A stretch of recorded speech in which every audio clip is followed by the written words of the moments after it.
Okay, welcome back to my channel, everybody. I had done these Hulks to compare them with each other a while back. You can check out that video. And I realized that I did like these figures that were bigger than your average figure.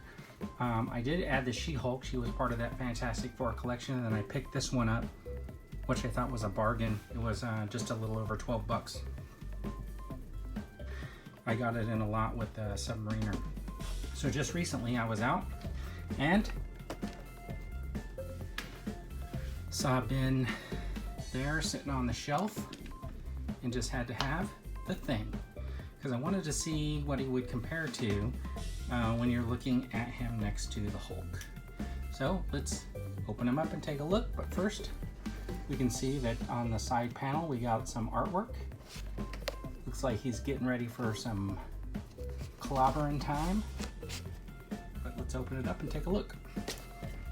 So we got the thing out of the package, and of course he was part of the Super Scroll Build-A-Figure. He came with basically the heads.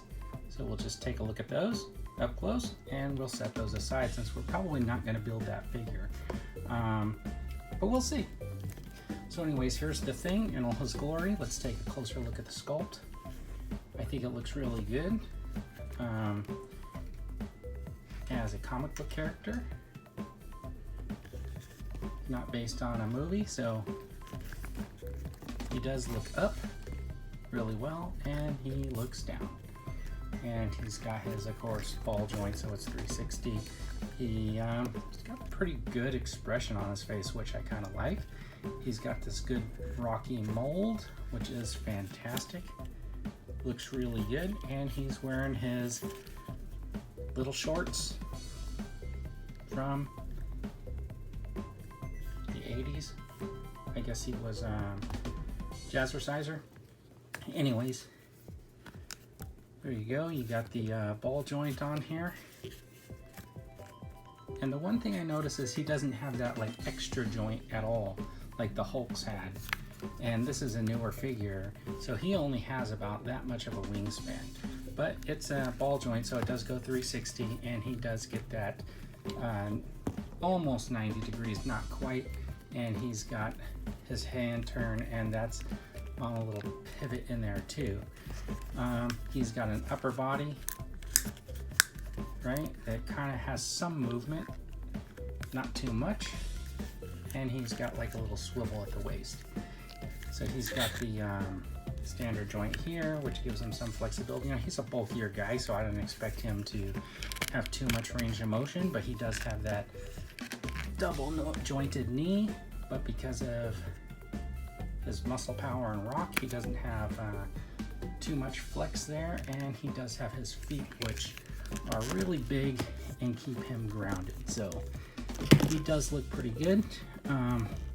Since we already determined that these Hulks are pretty much identical, let's just take out the so we can see him next to the Invisible Woman, and he's of course much taller than she is. But in a previous video we had already determined that the Red Hulk and the Green Hulk and the Gray Hulk were pretty much identical. So since he's wearing his mask, let's just take the Red Hulk for comparison, and we'll just stand him right here, and you can see that he does stand much taller, and he is much bigger. But I'd be hard pressed to decide who would win in a fight between the two of them. That would be one really tough match. Anyways, thanks for tuning in. If you haven't already, subscribe. If you have already, thanks for coming back. And don't forget, come back for more.